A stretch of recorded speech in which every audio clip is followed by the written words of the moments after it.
Hola a todos, estamos aquí en el Club Escudo. Hemos venido un montón de gente hoy y la cita no es para menos porque nos viene Rafael Company.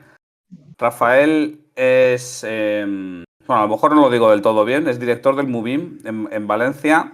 Es amigo mío desde hace ya bastantes años, es un tipo estupendo que sabe mucho de numismática y a mí lo que me resulta más interesante es su aproximación porque es una aproximación muy original. Los numismáticos estamos todo el rato pensando en la historia, en la acuñación, en la economía, tal, pero Rafa se centra sobre todo en el tema de las, pues, bueno, del arte, que es su gran especialidad, de la ilustración, claro, es de lo que sabe mucho, y luego, sobre todo, la simbología y concretamente cómo se muestra el poder en las monedas, lo cual, bueno, pues a mí me resulta muy, muy interesante. Entonces, bueno, pues gracias Rafa por venir y vamos a tener esta pequeña charla, que es una charla entre amigos totalmente distendida. Muchas gracias por acogerme. Entonces, Rafa, no sé si nos querías contar alguna cosa antes o si simplemente tenemos preguntas y te vamos haciendo. No, es simplemente recordar un poco que cuando me invitaste, bueno, e hiciste aquella entrevista, que todo fue como muy sobre el poder en las monedas españolas, porque acabamos de hacer la exposición las imágenes del poder, y una parte había sido dedicada a ello. Y a pesar de que no ha habido otra exposición en el museo de esta temática, lo bien cierto es que en los viajes, de la misma manera que tú viajas por América de una manera contumaz y sistemática y tal, yo sí que estoy haciendo ahora, en las oportunidades que tengo de viajar por Europa, y estoy viendo que determinadas instituciones museísticas se lo están tomando realmente en serio. He estado en Viena recientemente y tienen una exposición ni más ni menos que en el Kunsthistorisches, en el Museo de Historia del Arte. Claro, ellos tienen una exposición permanente porque tienen un Münzkabinett, ¿no? Un gabinete numismático tradicional. Allí sistemáticamente están todas las acuñaciones medievales y de la Austria moderna, espectaculares, esas piezas tan raras de Transilvania, de cuando ellos dominan o están vinculados con Hungría y tal, esas que tienen forma de sol, forma de luna, cosas que yo no, claro, no había visto en mi vida, pero tienen una exposición temporal que la tienen ya casi, creo que casi 2 años ya, que se llama La Vuelta al Mundo en 80 monedas. Y han utilizado 80 piezas referidas a unas docenas de personajes, de manera que reconstruyen grandes viajeros. A veces es, pongamos por caso Marco Polo, pero en otras ocasiones es Saint-Exupéry, por ejemplo.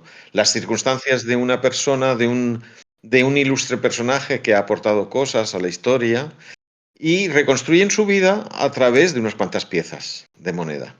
Pero es que muy cerquita de allí, en lo que se llama la Casa de la Historia Austriaca, que es un museo que ha tardado prácticamente 100 años en realizarse por lo complejo de la narración que querían dar. Lo intentaron hacer cuando Austria se proclamó república y lo han conseguido hacer en el año 2019. De hecho, en 2020 recibió un premio europeo. Tienen una exposición muy valiente sobre la historia de Austria de 1918 a 2018, y tienen varias cositas dedicadas a billetes, monedas y tal. Pero de pronto, en una vitrina con 6 piezas, solo con 6, le explican a la gente las diferencias entre la democracia parlamentaria, instaurada en 1918, y el austrofascismo, que se instaura en 1933. Con 6 piezas. O sea, ni 12 anversos y reversos. Con 6 anversos o reversos, la gente se lleva a casa una imagen clara y concisa de cómo cambia el régimen político. Claro, eso a mí me parece, primero, que hay unos profesionales en los museos que empiezan a arriesgar, porque hacer en el Kunsthistorisches su exposición, digamos, monográfica del Minsk Cabinet, que sea tan valiente, es bellísima además.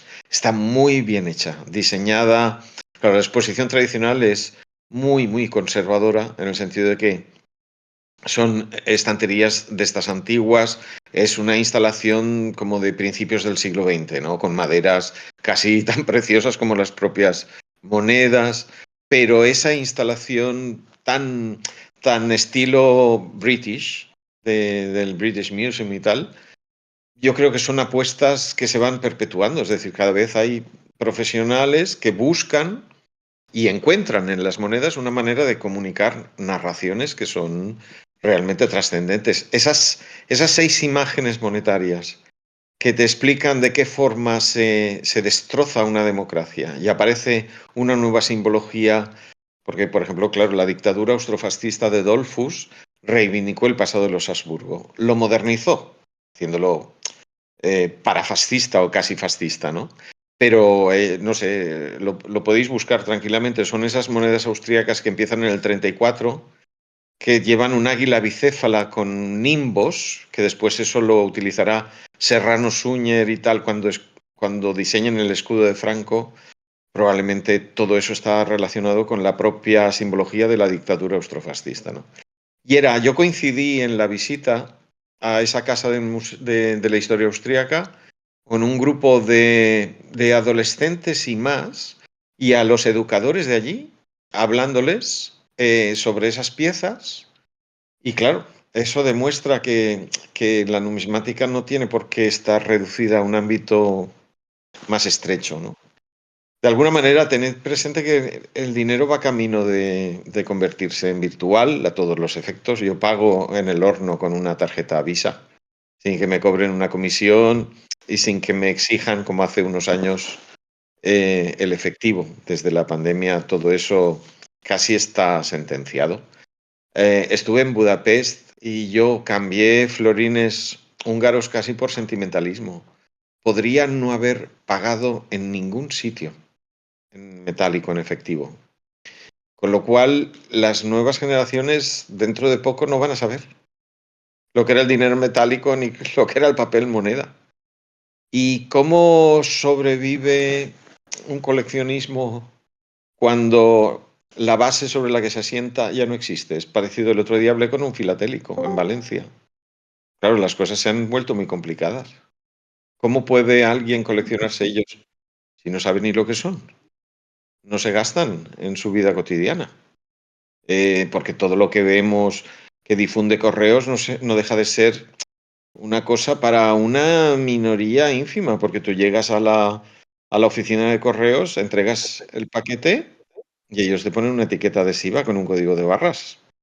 Con lo cual, yo creo que toda la atención hacia las monedas y los billetes va a sufrir una crisis de identidad, porque claro, el dinero metálico está en crisis. ¿Y de qué manera se puede preservar? Se puede preservar mientras se siga acuñando y bueno, pues claro, siempre hay espacio para el dinero negro y los narcotraficantes que guardarán sus billetes preferiblemente de países que después no los retiran, por eso Estados Unidos es tan popular y tal. Mientras eso exista, bueno, habrá una referencia icónica, pero si las personas más jóvenes no utilizan dinero, ¿por qué van a pensar que tiene interés? Y es cierto, estos museos apuestan por decir que ha sido una fuente privilegiada de comunicación política, social, artística, obviamente enseña mucha economía, pero el coleccionismo puede sufrir un golpe duro, de la misma manera que los que han vendido sellos a lo largo de la vida ahora piensan que eso no llega a gente joven porque no encuentra ningún sentido ahí.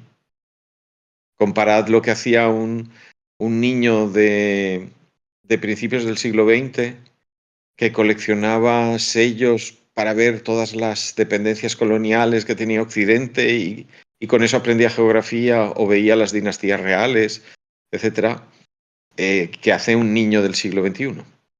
Con eso, desde luego, no va a entrar en la mente, ¿no? Entonces, claro, yo he sustituido, y eso Adolfo lo sabe, la pulsión coleccionista propia de mi juventud, etcétera. Yo eso lo sustituí, lo que colecciono son imágenes. Tengo archivos de JPG y afortunadamente Internet está proporcionando muchas fuentes para que tengamos esas imágenes y podamos, y bueno, cuando hay que exhibir alguna pieza, pues desde el museo se compra y tal, ¿no?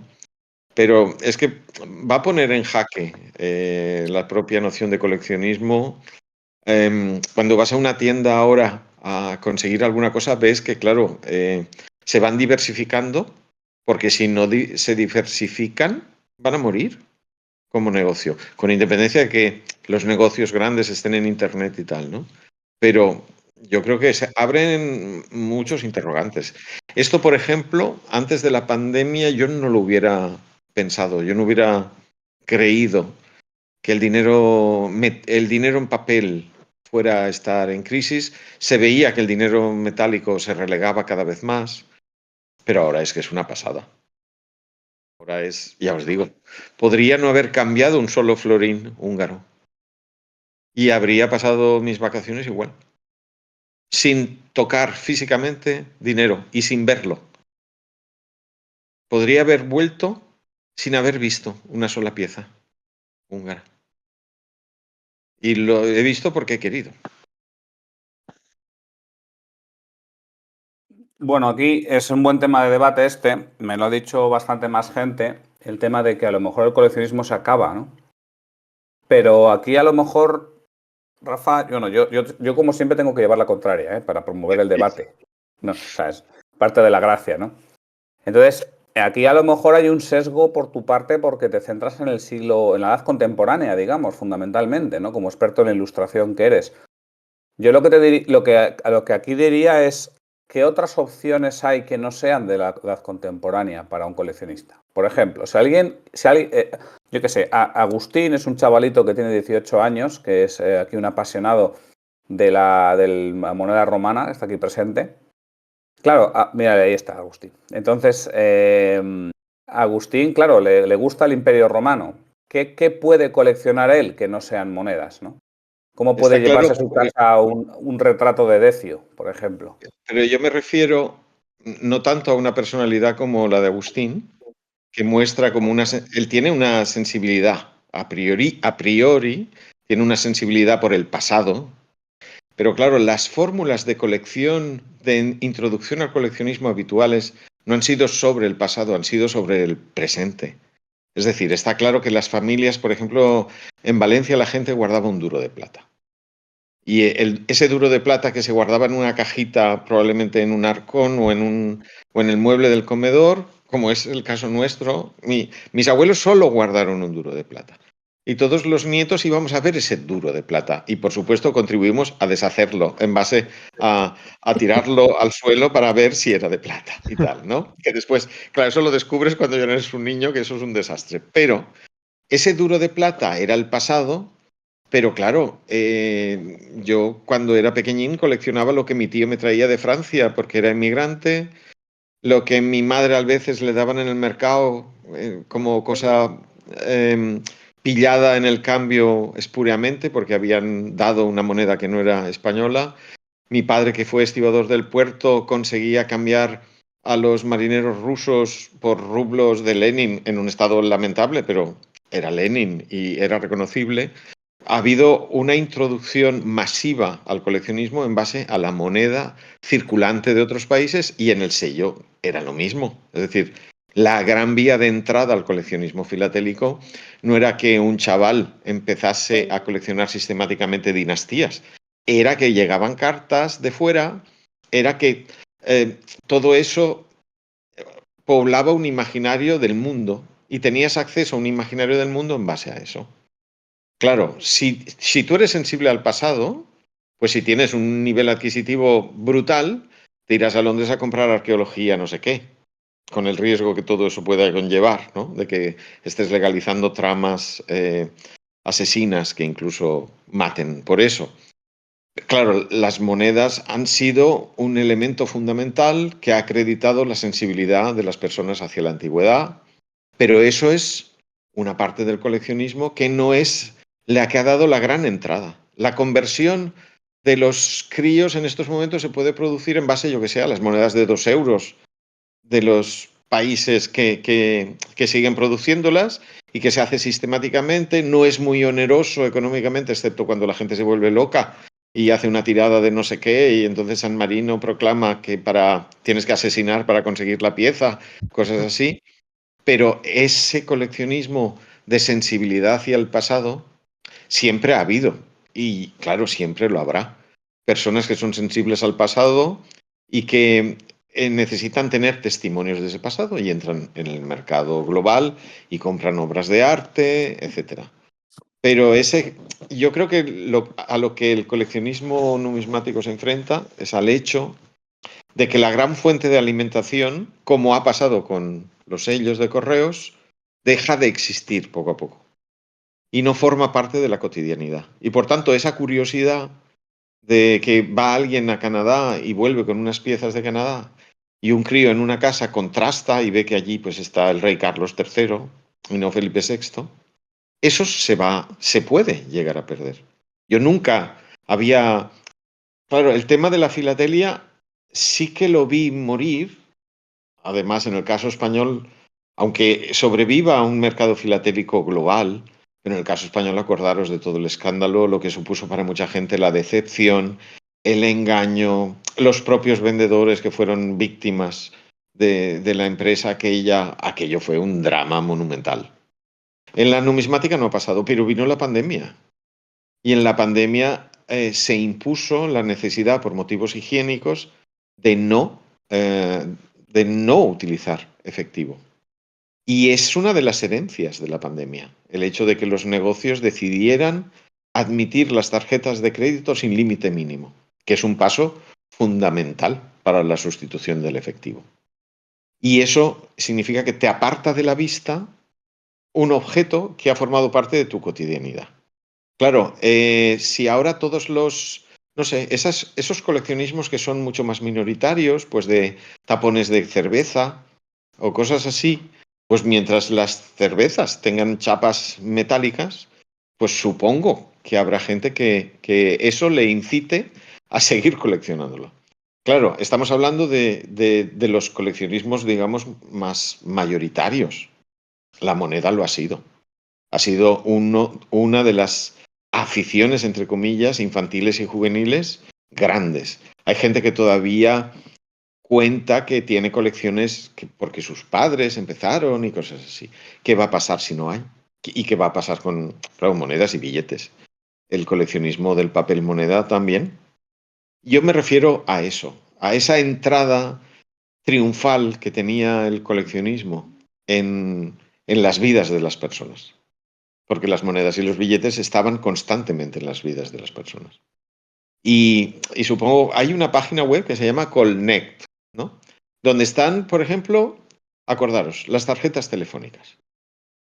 He tenido ocasión de ver con detalle la introducción de la ideología en las tarjetas telefónicas de Grecia durante los años 90 en la lucha simbólica contra Macedonia del Norte. Las tarjetas telefónicas en Grecia adquirieron un valor político. La primera tarjeta fue diseñada con la voluntad de fastidiar a Macedonia del Norte, bueno, lo que ahora es Macedonia del Norte, que entonces tenía el nombre oficial de República de Macedonia, porque acordaros que aquellos ostentaban la estrella de Vergina encontrada en las urnas funerarias de quien se cree que es Filipo de Macedonia y tal. Y las tarjetas telefónicas llegaron a ser en Grecia fundamentales para hacer una lucha política. ¿Quién colecciona tarjetas telefónicas ahora? ¿Los adolescentes? No, han desaparecido. Probablemente Agustín no sepa ni lo que es una tarjeta telefónica. Claro, claro, Prácticamente no. Ni así idea. es. Yo Yo las compraba, tampoco. porque tú ibas a un país, por ejemplo, yo iba a Grecia y compraba tarjetas telefónicas para poder hablar desde una cosa que se llamaban cabinas telefónicas con tu país de origen, porque no tenías un móvil, porque hablar desde el hotel se consideraba que te iban a cobrar más. Entonces, lo lógico es que tú comprases una tarjeta de prepago y la ibas consumiendo cuando encontrabas una... No es coña, ¿eh? Había una tarjeta telefónica a los pies de la Acrópolis. Y entonces, desde allí, Nosotros tuvimos un problema con una agencia de viajes en 1990 y no sé qué, y desde allí yo hablaba con Valencia con una cosa de prepago. En esa página de Connect en Internet hay multitud de coleccionismos y algunos de ellos, claro, a mí me sorprenden que haya sido coleccionismos, porque la pasión a mí por las cervezas nunca me llegó. La pasión por las tarjetas telefónicas yo tampoco la tuve. Es ahora, a consecuencia de investigar un tema, cuando compruebas que el poder establecido ha utilizado muchos mecanismos para transmitir información y seducción, ¿no? Pero claro, ¿quién coleccionará tarjetas telefónicas de manera espontánea? ¿Y por qué? Y la gran pregunta es, ¿quién coleccionará monedas de manera espontánea? Coleccionará aquel que esté interesado por el pasado y que decida y de pronto descubra que uno de los grandes testimonios utilizados para reflejar el poder en todos los tiempos y puede hacer un seguimiento de monarquías, repúblicas, golpes de Estado, revoluciones, etcétera, es eso. Pero ese tipo de pasiones se da en un índice de la población mucho menor. Claro. A quien le guste la historia y la geografía, le gustará eso o podrá volver a entrar en la filatelia y considerar que entre 1840 y los años 2000 ha tenido un instrumento formidable de información. Se le llamaban los cromos de los adultos, pero era mucho más que los cromos de los adultos. Además, la filatelia ha solido ser digamos, ha estado más capacitada para reflejar todas las convulsiones. Es más fácil imprimir un sello de correos, aunque sea sobre un papel horroroso, que no acuñar. Aunque hayan también monedas horrorosas producto de una situación dramática y de una urgente necesidad, ¿no? Y todos sabemos, existen monedas de necesidad. Vale. En Alemania, en la Primera Guerra Mundial, tenemos muchísimas monedas de necesidad. ¿Y cuántos miles de billetes de esos chiquitines que parecen sellos de correos hay de primera necesidad? Es más fácil hacer un billete que una moneda y es más fácil hacer un sello de correos que una moneda, ¿no? Entonces, pero la gente entrará por cómo entra a lo demás. Y yo creo que ha cambiado el horizonte y en pocos años. Esto no hubiera sido abordable cuando tuvimos aquella filmación sobre el poder en las monedas españolas. Yo creo que ni tú ni yo lo teníamos, Adolfo, ¿no? Y Una yo creo que... cuestión que has sacado es el tema de lo de lo que al final la estructura de poder o la ideología del Estado se estaba transmitiendo al pueblo griego a través de las tarjetas, y esto lo estamos haciendo en un país plenamente democrático dentro de la Unión Europea. O sea, no estamos hablando de un país filofascista ni nada por el estilo. ¿Qué va? Aunque algún chino mandarín por ahí dice que los griegos y los italianos son fascistas, pero bueno, no. En general, Lo que la pasa gente eran... sensata, la gente con dos dedos de frente piensa que no. Entonces, lo que yo me pregunto es si esto no son formas de convertir estos objetos de uso diario y que además la gente paga por ellos, o sea, que lo utiliza todos estos como un objeto que luego da para un servicio, ¿no? Tanto la moneda como el sello, como estas tarjetas, no sé si habrá más objetos así, convertirlos en un vehículo digamos eso, de transmisión de ideología, ¿no? Pero que no solamente se da en regímenes totalitarios, sino que se da en regímenes democráticos. Ocurrió, por ejemplo, la tarjeta postal, que también es un elemento... Yo cuando era pequeñín, en el rastro de Valencia, que estaba en la plaza de Nápoles y Sicilia, había un señor que vendía tarjetas postales, que a mí me parecía una cosa súper esotérica, porque nadie me explicó nunca, eso lo he aprendido mucho más mayor, nadie me explicó nunca que las tarjetas postales fueron utilizadas verdaderamente de manera masiva como difusión. Me tendría que haber hecho sospechar algo el hecho de que los enteropostales no dejen de ser un producto oficial que incorpora imagen del poder. En realidad es que han grabado un sello en vez de pegarlo encima, han construido un sello grabado que a veces coincide con el diseño de uno existente, pero en muchas ocasiones no. Han hecho un entero postal, pero las tarjetas postales han sido elementos de difusión de propaganda espectaculares. Muchos carteles oficiales han tenido su gran circulación en base a ser reproducidos en tarjetas postales pequeñas. Claro, si ahora la gente va a Budapest y en vez de enviar una tarjeta, envía un WhatsApp. La tarjeta casi se convierte en una cosa sofisticada. Primero porque tienes, claro, compramos una tarjeta postal en el Museo Nacional. Muy bien. Si tienen allí el sello, bien, pero si no tienen el sello, te va a tocar ir a una oficina de correos que igual no está en tu ruta turística, ¿vale? Claro, en otros tiempos todo eso era, la gente compraba postales en todas partes, las enviaba, se facilitaba muchísimo. Yo recuerdo en Italia, pues todo el mundo te vendía los sellos ipso facto y tal, ¿no?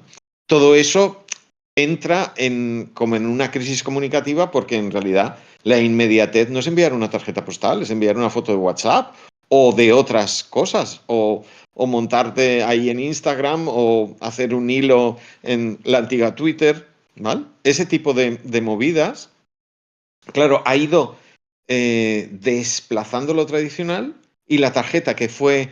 Claro, yo he conocido las tarjetas de aquí de valencianas y valencianos comiendo paella en una barraca, las tarjetas folk, que han sido muy importantes para difundir la imagen exterior, ¿vale? Ahí no es necesario que sea el poder.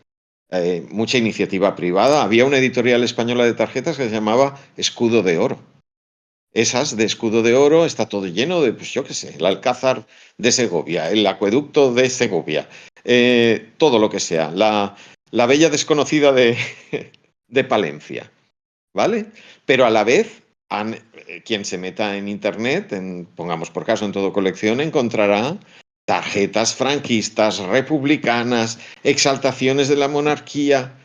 Hay un catálogo tremendo de las tarjetas de Mussolini difundidas por toda Italia durante los 20 años del régimen.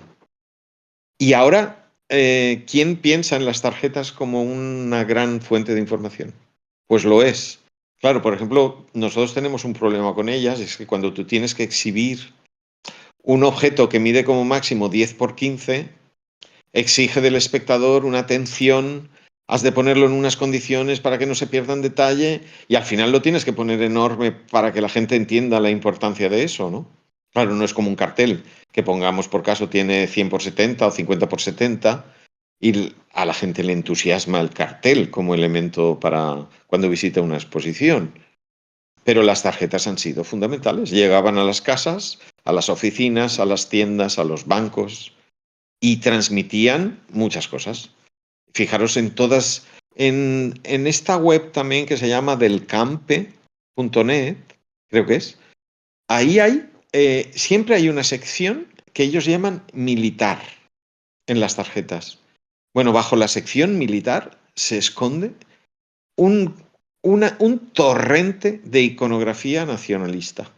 Cuando estabas hablando sobre la cuestión de Grecia, claro, el gobierno griego es democrático y está en una crisis de identidad, o lo que ellos creen que es una crisis de identidad, y como alguien está cuestionando lo más sagrado de su identidad nacional, no sé si os suena, la respuesta es una descarga hipernacionalista. Yo recuerdo por lo que decías de otros mecanismos, yo recuerdo haber estado en Atenas, comiendo en plena crisis política, con un mantel con los colores azul y blanco, donde se me explicaba en griego y en inglés que Macedonia era griega, que los griegos eran los hijos de Alejandro Magno, que los de arriba eran unos espúreos que intentaban robar la herencia cultural griega. Es decir, en Grecia debe haber habido un coleccionista de manteles de papel de restaurante donde el poder y la sociedad civil en íntima comunión decidieron comerme a mí el tarro mientras yo comía musaca. Y eso implica que el poder encuentra mecanismos siempre de difusión de su ideología. Es mucho más fácil que lo encuentre el poder que pongamos por caso unos griegos que opinasen que su gobierno estaba mal de la cabeza y que ya estaba bien. Ahora, esos griegos editan libros en que dicen que su gobierno estuvo mal de la cabeza y que se pasaron muchísimo en este tema. Claro, pero para que tú puedas competir con el poder, ¿quién hace los manteles? Hombre, los manteles los hace la gente que tiene locales comerciales y que participa de la ideología mayoritaria. Yo creo que el poder siempre ha encontrado maneras de comunicar su pensamiento y de seducir a la población. Cuando supe que iba a hablar, me acordé del momento fundacional de la moneda, cuando se supone que en la Lidia del siglo VII aproximadamente, ellos inventan un mecanismo para pagar impuestos y de pronto se dan cuenta, porque hay unas piezas de Lidia y de Asia Menor, probablemente también de la parte griega, que son solo bolitas del metal precioso aquel que ellos llamaban electro, que es la aleación, se supone que natural, de plata y oro, ¿no? Ellos hay unas bolitas o con unas rayitas y solo con un sello detrás, pero es un sello que casi parece la pezuña de un buey. Yo creo que desde luego a nuestros ojos muy difícil de identificar, todo además como tienen tanto valor, son muy pequeñitas, pero de pronto lo que parece Aliates, el rey, decide poner el símbolo de la cabeza del león. Yo creo que se les abrió el mundo y que de pronto descubrieron que habían encontrado una manera no solo de garantizar el valor de la pieza, sino de proclamar que era suya. Y claro, no hemos parado desde entonces, porque en realidad el poner un marchamo sobre algo que ha circulado no solo en el sentido de dinero, sino que se ha movido, acaba siendo muy importante. Cuando alguien elaboraba un relicario, acostumbraba a poner referencias a que quién lo había protegido ese relicario, quién lo había pagado. Recordad que hay cuadros en que aparecen los donantes, que son los que han contribuido a la realización.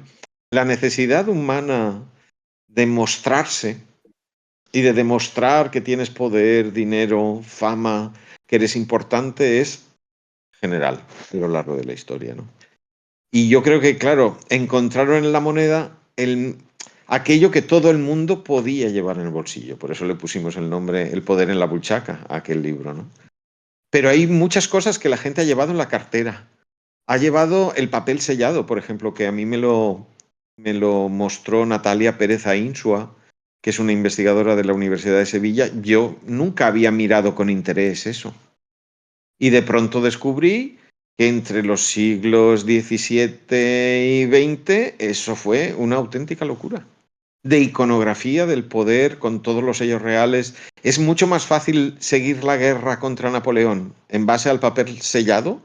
Yo tuve la posibilidad de hacer una disertación en Barcelona, en el congreso aquel iberoamericano y tal. Y claro, es mucho más, se sigue mucho mejor la guerra y las peripecias de constitucionalistas y anticonstitucionalistas. Te pones en 1790 y pico, a finales del reinado de Carlos IV. Perdón, no, sobre los inicios del reinado de Carlos IV y los inicios del reinado de Isabel II, y la mejor manera de acercarse a todos los conflictos que se dieron la tienes en el papel sellado y no la tienes en el sello de correos, que no existió, porque aquí en España nació en 1850, y no lo tienes en las monedas que iban. Les costaba ir acoplándose a las nuevas ideas. El papel sellado es un referente fundamental para conocerlo. Y claro, ¿quién colecciona papel sellado? ¿Alguno de vosotros alguna vez? No. ¿Y qué jóvenes coleccionan papel sellado? Nadie. ¿Por qué? Yo he visto a gente en Hacienda que cuando le han pedido papel sellado ha dicho, ¿y eso? ¿Dónde está? ¿Dónde está el papel sellado? Se suponía que en los estancos. Pero si a uno de nosotros nos dicen ahora que vaya a comprar papel sellado, se muere. Y hay ocasiones que el Estado lo exige. Por supuesto, Yo no lo lo he tienen las usado en mi vida, loterías. yo no lo he usado en mi vida, ¿eh? Y tengo casi Claro, 40 años. claro, yo tampoco. Entre otras cosas porque las propias notarías son supongo, las grandes consumidoras de eso. Por en definitiva recordar que es un impuesto que se impone en el siglo XVII para que es una nueva fuente de ingresos. Creo que se la inventa prácticamente el conde duque de Olivares en Castilla. Y después se impone a la fuerza en la Corona de Aragón después de la batalla de Almansa y tal. Y es una fuente de ingresos para el Estado maravillosa porque significa que la credibilidad de un documento se fundamenta en que el papel sobre el que está escrito está garantizado por el Estado. Todo no deja de ser una elucubración, ¿no? Pero es magnífico para el Estado una cosa así. Y Y ahora, en para, ocasiones, yo se lo vi, un particular que necesitó tramitar. Y entonces en una ventanilla le dijeron, es que esto tiene que tramitarse con papel de Estado. Y claro, la mujer hizo un gesto como diciendo, ¿y eso? ¿Cómo se hace? ¿Y quién va a coleccionar eso? E insisto, si alguien mira, creo que hay un solo catálogo de papel timbrado que se hizo en los años 60 para el papel timbrado español. Las obras de Natalia Pérez Ainsua, que las ha publicado en la Universidad de Sevilla, son maravillosas. Y de pronto, una persona que por estar en contacto con la moneda, este grupo se llama Escudo de Oro, ¿no? Es escudo, perdón, o escudo. Club Escudo. Club Escudo. Claro, pero en realidad estás haciendo referencia a la moneda, ¿no? En los escudos acuñados están los escudos de armas de la monarquía española. Pues con mejor reflejo los tienes en el papel sellado entre 1637, que creo que comienza, y la actualidad. Siguen habiendo papel sellado con los escudos en estos momentos de la monarquía felipista, etcétera, etcétera, ¿no? Pero Óscar nadie lo va a conocer. Óscar quería decir algo. Sí, cuando yo recuerdo que sí lo he usado, ¿te acuerdas cuando pedías para la mili por estudios, tenías que pedir a un sitio que te dieran una de estas de que no habías de penales y luego lo mandabas con papel sellado de que ibas al kiosco? Sí. Yo es que fui objetor de conciencia. Ah, Pero puede ya. ser, sí, claro. Y a mí no me tocó eso. Cuando decías que eras objetor de conciencia, te decía al cabo, yo también y llevo 36 años en el ejército. Así que para adentro. Pero bueno. ¿Alguna pregunta por ahí? ¿Alguien? Que estamos un montón de gente. La música también es un... Yo tengo una, sí. De todo lo que estás diciendo, es completamente así el poder que tiene para el Estado la edición de billete y moneda, y por qué actualmente el Estado está quitándose ese arma. Aquí en Suecia, por ejemplo, ya no se utiliza para nada. Absolutamente para nada. Aquí en Suecia, por ejemplo, yo ya hace que no veo un billete y una moneda, ni me acuerdo. Solo se utiliza cuando vas a comprar alcohol, porque con la visa te detecta cuánto has comprado el Estado al final, ¿no? Te pueden detectar. Entonces ellos pagan en metálico generalmente en esa tienda. Pero ¿por qué el Estado está dejando esa faceta, ese poder que podría tener con el pueblo? ¿Por qué lo está abandonando? Yo creo que no es que el Estado lo está abandonando, sino que las circunstancias de la globalización lo han hecho así. Es decir, yo creo que no podemos analizar todo lo que ha ocurrido en los últimos años sin hacer referencia realmente a lo que supuso la pandemia. La pandemia del COVID-19 implica una toma de conciencia. Además, acordaros que al principio, cuando la investigación no está tan desarrollada, se piensa en una transmisión táctil, fundamentalmente táctil. Por eso la gente aquí subía las bolsas de Mercadona o de Consum y lavaba las bolsas, lavaba los bricks de leche. Cuando pasan los meses y empieza la constancia de que la mayoría de los contagios son por cuestión aérea, digamos, ya es tarde para los billetes y las monedas. En un momento determinado, todo eso entró en crisis total. El Estado se defiende. Recordad que el Estado lo que hace es emitir, bueno, el blog va lleno de emisiones conmemorativas en metales habitualmente preciosos, porque el Estado sigue preservándose como garante de esa transmisión ideológica que es importante, aunque llegue a una minoría social. Pero bueno, cuando tiene un éxito y emite una moneda conmemorativa con un tema bastante popular, el Estado ahí vuelve a triunfar. Ha perdido de facto, tú dices en Suecia, pero yo ya te digo, como turista en Budapest lo experimenté de tal manera, de la misma manera. Pagaba en metálico porque quise, no porque tuviera miedo del control de alcohol, pero porque quise, porque había cambiado y ya estaba, era tarde. Pues si vuelvo a Hungría, cambiaré 100 euros y ya está. Por si acaso encuentro a alguien raro que no lo quiere, ¿no? Pero no es que yo crea que el Estado ha querido renunciar. El Estado nunca hubiera renunciado a los sellos de correos con lo que eso significaba. El problema es que las nuevas tecnologías y la globalización ha hecho eso obsoleto. Y la propia tecnificación, el hecho de que tú vas a correos en realidad y tú depositas la carta, pero la carta la depositas sin franqueo y son ellos los que te ubican el pago, te dan un registro, el código de barras, el seguimiento, todo eso hace que, claro, si las nuevas fuerzas del mercado tecnológicas hacen que la cosa sea más fácil, pues esas facetas las vas perdiendo. Y el Estado preserva su influencia en base a los medios de comunicación de titularidad pública, si puede, pero también preserva. Recordad que el Estado siempre tiene forma. El Estado tiene gestores del Estado.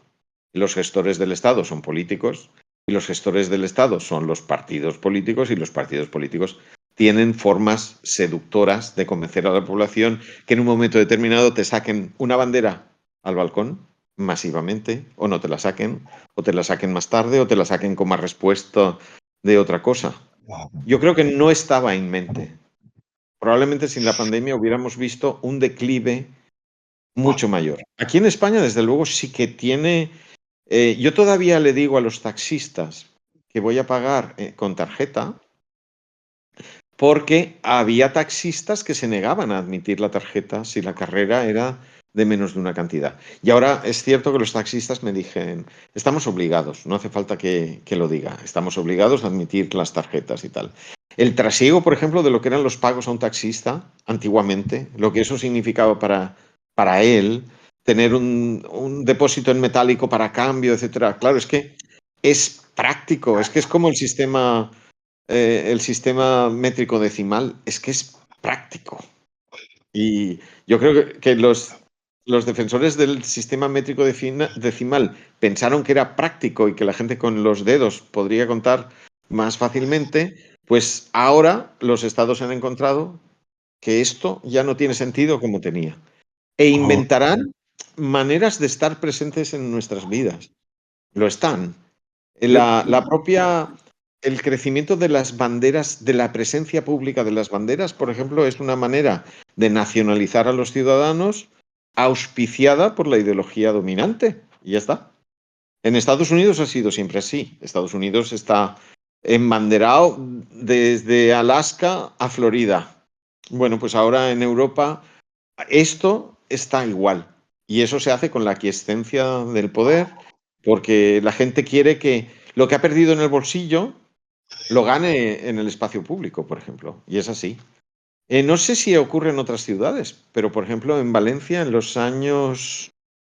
yo creo que en los años 90 hay un distribuidor de información pública que se llamaba JCDecO, que creo que está presente en muchas ciudades. Aquí esos distribuidores de información pública tienen arriba la bandera de Valencia, la señora con azul, que ahora es oficial de la comunidad autónoma, pero que la ciudad de Valencia utiliza como propia, y que están en el espacio urbano. Si alguien hiciera un análisis de los símbolos del poder en el espacio urbano, se sorprendería. Hay muchos. Los escudos de las ciudades en las placas de las calles. Que, por ejemplo, aquí, durante el franquismo, el primer franquismo, habían placas de calles con el escudo de la ciudad y habían otras con el escudo franquista. Todo eso desapareció y solo se quedó el escudo de la ciudad. Pero, por ejemplo, las autoridades inmediatamente posteriores a la entrada de las tropas de Franco al final de la Guerra Civil, decidieron que el espacio urbano tenía que estar ocupado por el escudo franquista sobre el nombre de cada plaza y de cada calle. Es decir, miraremos y fijaros en esa página de Colnect. El desafío será saber el estado en cuántas de las cosas que la gente ha coleccionado a lo largo de la historia, digo Colnect porque creo que es de las que tiene más áreas de interés coleccionista más difíciles o más minoritarias, digamos, ¿no? ¿Cuántas de esas pueden ser colonizadas por el Estado? El Estado descubrió en el siglo VII que podía colonizar la moneda, tardó mucho en alumbrar un papel moneda con contenido ideológico, sobre todo porque tenía miedo de que, como era un instrumento que no despertaba confianza per se, porque claro, una cosa es que tú tengas una moneda de un metal al que atribuyes valor y otra cosa que tengas en el bolsillo un papel. Si tienes en el bolsillo un papel y con algunas de las experiencias que había habido, la de John Lab, la crisis, han habido crisis que han destruido los billetes en China, acordaros que ellos lo difundieron muchísimo y después lo retiraron por una crisis de confianza. Y tardó mucho el billete en adquirir rasgos nacionalistas. Hasta la segunda mitad del siglo XX hay muy pocos países que emiten billetes con el rostro del rey. Entre otras cosas porque quien lo emite no es el Estado, es una entidad llamada banco de lo que sea, que puede estar participada con dinero privado y que por lo tanto no se puede hacer lo mismo, ¿no? En 1840 decidieron que alumbraban el sello ya como elemento del poder. Yo creo que fue el primer alumbramiento de un medio masivo de comunicación política plenamente consciente. Cuando en Gran Bretaña en 1840 decidieron que la gente pagaba por anticipado por enviar la comunicación, porque siempre se había pagado al revés. Es decir, te llegaba una carta y tú pagabas por leerla. Recordaros que el gran quid de la cuestión es que habían unos sobres que se suponía que eran de prepago y la gente falsificaba los sobres y tal, y entonces acabaron inventando el sello de correos. El Estado tarda, pero si descubre un medio que puede colonizar, lo hace. Yo no sé cuántos países han hecho lo que Grecia en los años 90. No tengo ni idea. Sé que Macedonia, por ejemplo, la que estaba enfrentada a Grecia, no utilizó las tarjetas de la misma manera. En Grecia es un escándalo espectacular. Hay leyendas del tipo Macedonia es y será griega cuando tú metes la tarjeta, con paisajes de Macedonia, con imágenes de Alejandro Magno, con homenajes a no sé qué. Cualquier cosa puede acabar siendo efectista, ¿no? Ahora es cierto que, claro, como llevamos el mundo en el bolsillo y lo tenemos nosotros, es más difícil a ese nivel que se colonice, pero el espacio público está ahí y sobre todo los medios de comunicación están ahí para transmitir lo que el poder quiere transmitir, siempre lo encuentran. Sí, Borja, ¿querías hacer alguna pregunta? No, yo comentaba que la música también es un instrumento muy utilizado para transmitir el poder, sobre todo en países de Europa del Este, porque a mí me gusta mucho la música de Europa Oriental y hay muchísima, sobre todo en la época comunista, bandas de música financiadas por el Estado para hacer música y cada cierto tiempo una de las canciones tenía cierto contenido político, cierto contenido patriótico, para intentar introducirlo dentro de lo que era la música que se escuchaba a diario. Fíjate, por lo que estás diciendo, yo hoy he escuchado de nuevo Suspiros de España de Concha Piquer. Si no me equivoco, Suspiros de España de Concha Piquer, que forma parte de lo que se conoce como el repertorio canónico de la tonadilla, que es un tema mucho más serio de lo que la gente pueda suponer, porque en él está en juego la propia percepción sobre las mujeres que puedan tener las masas. Ha sido muy importante la educación sentimental de las masas. La canción esta de Concha Piquer es un himno nacionalista español magnífico, brutal. Acordaros, es eso de estábamos en Nueva York, regía la ley seca, el vino era carísimo y no te lo daban sino con una receta, y conseguí una receta y un grupo de españoles por España se brindó.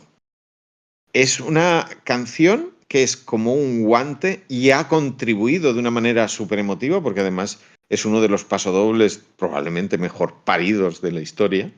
Ha contribuido de una forma constante, pertinaz. Ha sido una lluvia fina, constante y pertinaz para la afirmación de la nación española a lo largo de todo su territorio y además por la vena emotiva y sentimental. Por lo que cuentas, efectivamente, en época comunista se puede deslizar en un repertorio, porque los repertorios lo bueno que tienen es que dispones de la posibilidad de irlos modificando. Suspiros de España, claro, ahora no sé cuántas veces suena Suspiros de España, pero cuando existía la radio como radio musical que acompañaba, eso era una pieza de eso, que se llama el repertorio canónico. Después vino Rocío Jurado y decidió decirte que se te había roto el amor de tanto usarlo. que es otro tipo de repertorio. Pero Concha Piquer, que tenía ideología, era valenciana, pero tenía ideología, nunca tuvo una ideología valencianista reivindicativa, tuvo ideología españolista. Era una mujer muy valiente y en otros muchos aspectos era, bueno, desafiaba al propio Franco cuando Franco... ella cantó una canción con una letra en parte en valenciano y también cantaba letras provocativas sobre el quicio de la mancebía y todo eso y le hacían pagar unas multas, pero ella siempre participó de la ideología nacional española y ella hizo de Suspiros de España un himno alternativo. Y eso, ¿quién promovió Suspiros de España? Pues podríamos verlo. ¿Quién lo difundió? Todo el mundo. Todas las radios.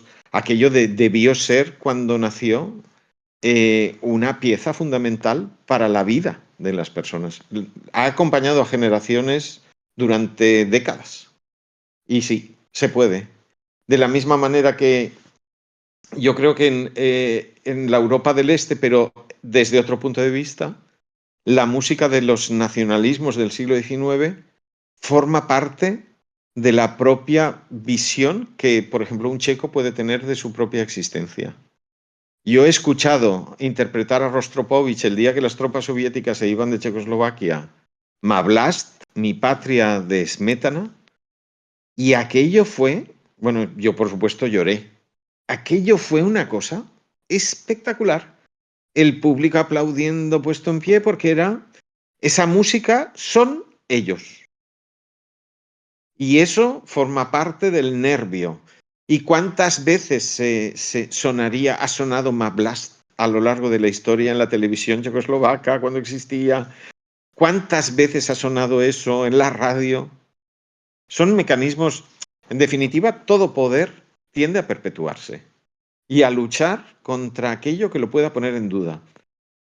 Es curioso porque si ahora como están estas cosas en YouTube tan maravillosas que te ponen unos gráficos hechos por gente que tiene una cantidad de tiempo espectacular y se ven las transformaciones de los estados europeos, por ejemplo, del siglo XX, es muy curioso que los estados que pretenden casi ser eternos y que luchan por ser eternos y por eso difunden sus símbolos, sus músicas, sus banderas, sus todo, han ido cambiando a lo largo del siglo XX de una forma a veces muy dramática, mayormente muy dramática, y han dejado de existir, han dejado de ser, ¿no?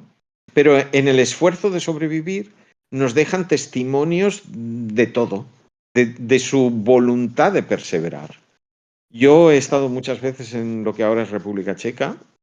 Ellos fundaron un movimiento gimnástico que era mucho más que gimnástico a finales del XIX. Se llaman Sokol, que en las lenguas eslavas o en muchas significa halcón, y era como una organización de masas nacionalista contra el imperio austrohúngaro, en realidad, contra la monarquía de Austria-Hungría. Esa red cívica de deportistas que de alguna manera son como soldados de la patria, emitía tarjetas postales bendecidas por el Estado, emitía pósters, carteles, después en los sellos de correos habían homenajes a todo eso. Y eso ha sido un elemento de dinamizador de la sociedad hasta la invasión nazi. Los nazis destrozan los países checos en el 39 y, por supuesto, todo aquel esfuerzo de la Checoslovaquia, perdón, de la Bohemia nacionalista anterior a la Guerra Mundial y de la Checoslovaquia de entreguerras desaparece. Y, por supuesto, si Alemania hubiese ganado la Segunda Guerra Mundial, los hubieran seguido matando, esclavizando y no hubiera quedado memoria de un país. No sé, os invito a mirar la fuerza de esa Checoslovaquia de entreguerras. Eso que se llama en inglés nation building es apasionante. ¿Cómo se hace? Unos territorios que eran de la parte austriaca de la monarquía austrohúngara, ¿cómo se construyen para que sus ciudadanos sean fieles a ellos? El himno, la bandera, el escudo de Checoslovaquia fue diseñado por Alfons Mija, el gran cartelista del modernismo, que murió prácticamente, creo que en vísperas de la invasión nazi, ¿no? Y hay siempre eso. Sí, bueno, te iba a preguntar que bueno, es que tengo bastantes preguntas que hacerte, pero Yo también ya que he tengo sacado dos. este tema, también es el asunto de la construcción de Europa como Estado-nación. Hubo un intento fuerte, yo creo que bueno, desde los años 90 y sobre todo a principios de este siglo, en crear una especie de nación europea. Luego, yo, en mi opinión, vamos, después de la negativa a la Constitución Europea, pues ahí Europa entró en crisis, esta idea se abandonó y luego ya apareció el Brexit y demás y yo creo que todavía no hemos salido de esa crisis que empezó hace 15 años. Es como yo lo entiendo, pero lo que no sé si esto se ve repercutido en la producción numismática, porque a la vez que hay un Banco Central Europeo que controla el dinero, los motivos y las imágenes de las monedas las controlan cada uno de los países. Entonces, salvo estas conmemorativas comunes, tampoco hay un Estado, o sea, un intento de una narrativa estatal europea a través de las monedas. No y además, ten presente que la identidad común que se transmite a través de los billetes y de las caras nacionales que se llaman de los euros es una identidad de baja intensidad. Es decir, no hay escudo común. Claro, las 12 estrellas están presentes, pero están presentes de una manera, no sé, no. Yo creo que lo que ha faltado desde esa perspectiva, si se trataba de construir unos Estados Unidos de Europa, hacía falta un algo más.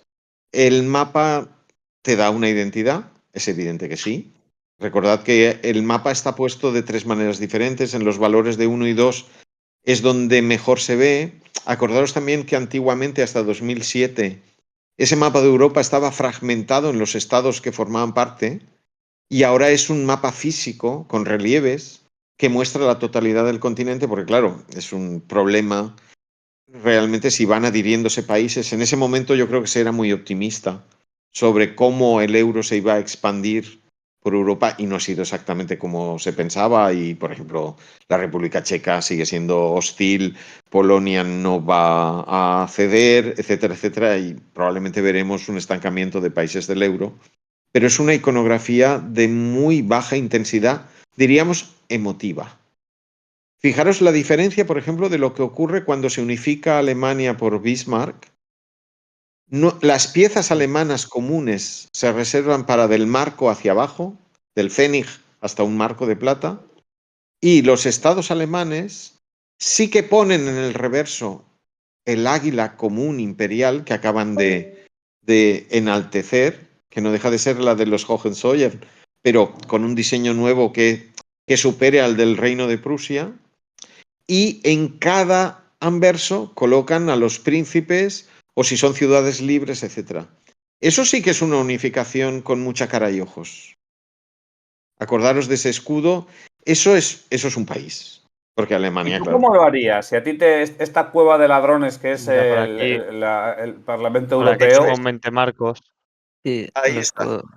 No, perdón, Adolfo. Nada, simplemente que tenía aquí los 20 francos. Hay 20 francos, 20 marcos alemanes con el escudito, que me encanta. El primer motivo, el que nace Sí, en 1888. Sí. Rafa, Dime. si a ti te dijese eso, el Parlamento Europeo, te dijese, a ver, Rafa, diseña tú una especie de logotipos o de ideas o esta narrativa para una construcción nacional europea que vaya más allá de este buenismo, del we are deeply concerned, ¿sabes? Del happy environment y todos estos eslóganes típicos que son lo que son los ideales que nos transmiten desde Europa, pero hasta ahí, o sea, no llega más. No hay una narrativa histórica y nada por el estilo. ¿Tú por dónde empezarías ahí? Primero, por construir una narrativa histórica si es posible. Por pero ejemplo, no ha sido... Pero claro, es que ¿cómo no va ha a ser sido posible si nos hemos estado dando de palos durante 3.000 años? Claro. No sé si conocéis, hay un libro sobre numismática de la época napoleónica que está escrito por un belga y un francés.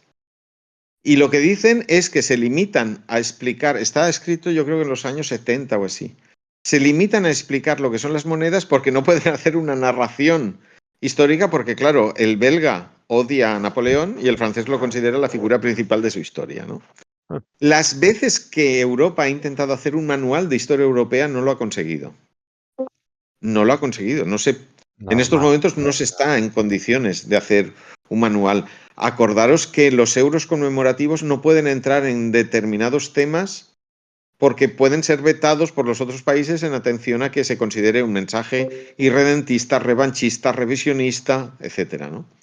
Yo creo que la apuesta que hicieron por los billetes es éticamente preciosa, la de las ventanas abiertas al mundo y la de los puentes que comunican, pero claro, se barajaron otras posibilidades. Podrían haber puesto, pongamos por caso, a Dante, a Goethe, a Molière, a Cervantes, a Camões, a Vicente Andrés Estellés. Podrían haberlo hecho, pero no lo hicieron. Es como tocar una fibra demasiado sensible. Si está ¿por qué no un holandés? ¿Y quién ponemos en el billete de 100? Acordaros cómo está hecho lo de los billetes del euro. Los billetes del euro se supone que son una opción ideológica enorme. Europa, para los billetes del euro, es románica en la de 10, en el de 10, romana en el de 5, románica en el de 10, gótica en el de 20, renacentista en el de 50, barroca en el de 100, en el de 200 es arquitectura de tipo más del 19 con el hierro, y después en el de 500, que finalmente ha sido abolido, es arquitectura contemporánea. Claro, en la construcción europea, o lo que es Europa como idea de civilización, por ejemplo, se supone que el billete con los romano de 5 euros hace homenaje a toda la arquitectura grecorromana. Pero, claro, Europa ha sido construida también con aportaciones musulmanas muy relevantes, y no solo en la península ibérica. Sicilia es impensable sin esos reinos de cierta tolerancia bastante modélica que tienen con los normandos y los musulmanes, y en Europa hay comunidades musulmanas asentadas, algunas de ellas casi destrozadas, como puede ser, acordaros de la guerra de Bosnia, y que forman parte de la identidad europea. Pero en los billetes europeos jamás hay nada dedicado al mundo musulmán, ¿no? Claro, es una idea a priori chula lo de las ventanas y lo de los puentes, que nos comunican y nos interrelacionan, pero no hay identidad más allá de lo que algunos que les guste la historia del arte puedan descubrir en eso. Pero no están los grandes escritores, no están los grandes pintores. ¿Qué decir de los grandes estadistas? ¿Cómo se puede seleccionar a los grandes estadistas? Francia, cuando selecciona sus estadistas en los billetes, Napoleón está. ¿Cómo podría estar Napoleón en un billete europeo? Si el nacionalismo germánico nace contra Napoleón y Alemania ha hecho buena parte de su camino histórico porque Napoleón les invadió, les quitó la cuadriga de la puerta de Brandenburgo y acabaron histéricos contra él y acabaron afirmándose de una forma tan vehemente. Es comprensible. Si te invaden. ¿Cuándo nació el nacionalismo español beligerante? Cuando Napoleón entró a sangre y fuego, finalmente, ¿no? Por lo tanto, es impensable que tengan más identidad. Probablemente hubiera sido bueno hacer un escudo europeo mucho más allá de las 12 estrellitas. Y probablemente hubiera estado bien hacer una bandera con más carga simbólica. Porque no dejamos de dar vueltas al círculo de las 12 estrellas, pero hay que explicar muchísimo el círculo de las 12 estrellas para que la gente entienda lo que es. Ahora sabemos que parece que se inspiraron en una vidriera de la Catedral de Estrasburgo y que son las 12 estrellas que acompañan a la Virgen. Pero podrían ser los 12 dioses olímpicos, las 12 tribus de Israel, e incluso los 12 meses del calendario lunar musulmán, si queremos. Pero si hemos de explicar un símbolo, mal vamos. Si un símbolo no se transmite de manera fácil, mal vamos.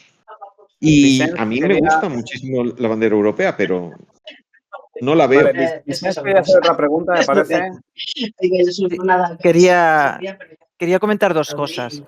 Una, que yo sí que utilicé una vez el papel timbrado comprado en el estanco a principios de los 90, y era porque era miembro de una asociación, y para poder alquilar una oficina en Barcelona tuvimos de comprar el papel timbrado para poder tramitaros el contrato de alquiler.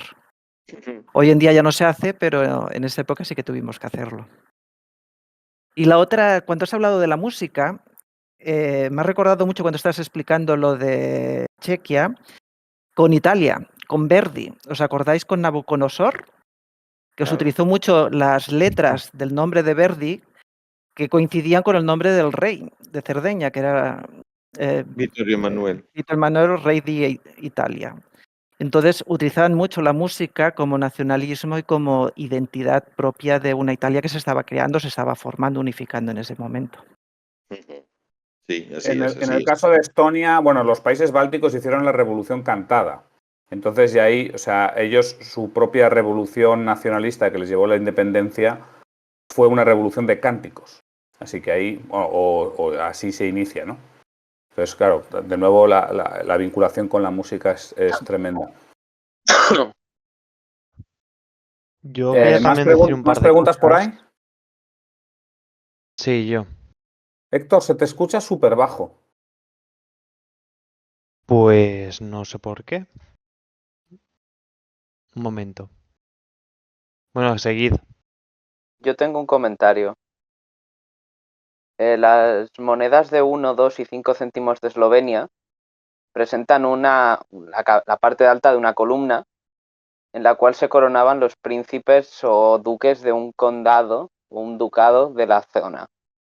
Esa moneda tuvo muchos problemas con Austria porque este territorio estaba dividido entre Austria y Eslovenia y ambos países lo reclaman como parte de su identidad histórica. Será el ducado de Carniola, supongo, ¿no? Sí, el de Carniola creo que era. Sí.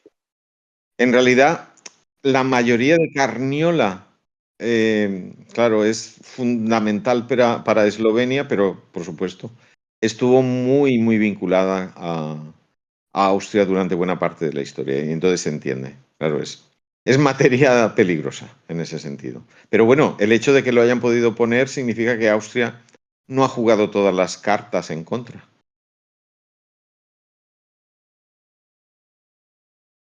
Yo, ¿se puede hacer un comentario? Sí, claro. Bueno, muchas gracias también, la primera vez que participo. Me gustaría participar más también. Una cosa, Rafael, el tema este del poder, yo también se manifiesta mucho también ahora mismo con el tema del nomenclator de las calles, de qué calles quito y qué calles pongo.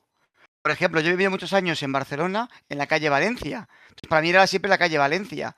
Pero luego, si miro un poco más arriba, yo veo Valencia, Mallorca, Menorca, Sicilia, Cerdeña, Nápoles. Hombre, es que estoy viviendo en la Corona de Aragón. O sea, el Claro. que puso las calles que el plan Cerdá decía, quería demostrar que en esa zona era de la Corona de Aragón. Entonces yo he estado 40 años viviendo allí sin darme cuenta, y es verdad que yo asumo que esa parte de Barcelona pertenecía siempre a la Corona de Aragón. Y lo que está pasando ahora con el cambio de calles de generales franquistas, o que entonces también es una forma de que día a día vayamos viendo, mirando para arriba. Han quitado los escudos de las viviendas de Franco, pero que cada vez el poder, como no está en el bolsillo, también está a la altura de las calles. Yo leí un artículo en la revista La Vens que narra por qué están los nombres de esas calles.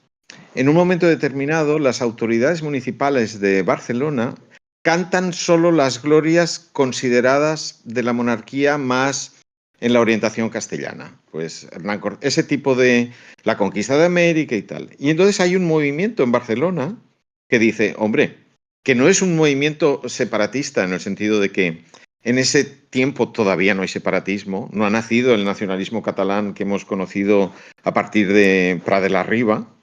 Es un regionalismo catalán que dice, ¿cómo puede ser que en Barcelona no hayan los nombres de la Corona de Aragón, donde Cataluña ha tenido un papel tan importante? Y es entonces cuando se hace esa sucesión de calles que recuerda ese pasado. Hubo debate, porque en un principio no se les había ocurrido, hubo debate.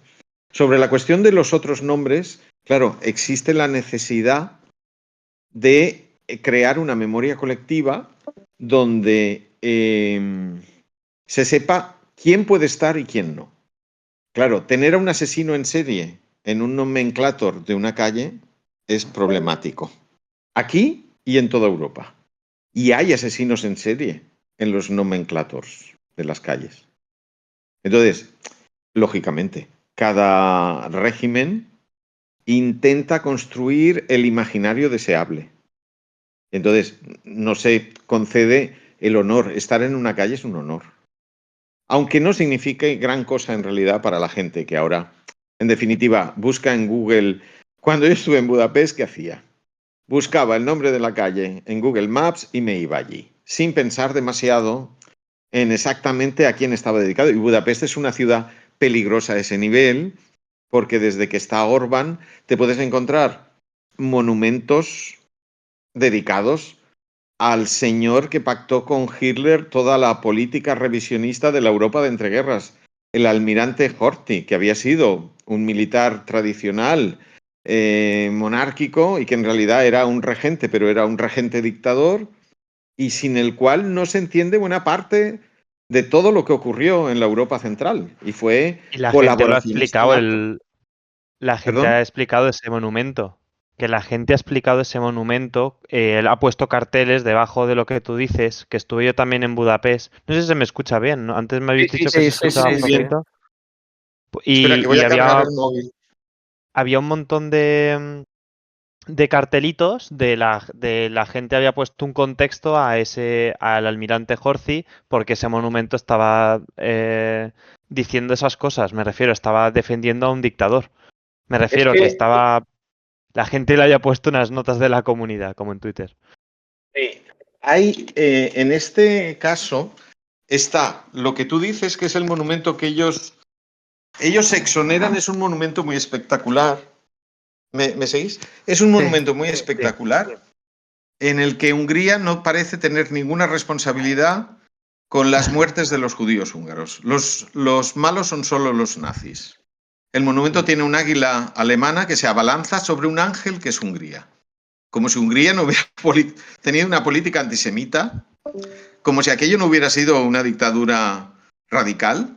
Pero es que además, enfrente de ese monumento que ha sido contextualizado por la gente de a pie, hay una capilla al exterior de una iglesia protestante donde está el busto de Horthy con flores frescas cada día.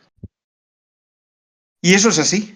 La Hungría de hoy mayoritariamente mira entre guerras como su espejo. Claro, yo lo encontraba terrible. Yo fui a Budapest a los pocos días de la suspensión de una exposición fotográfica en el Museo Nacional porque era una exposición internacional de World Press Photo.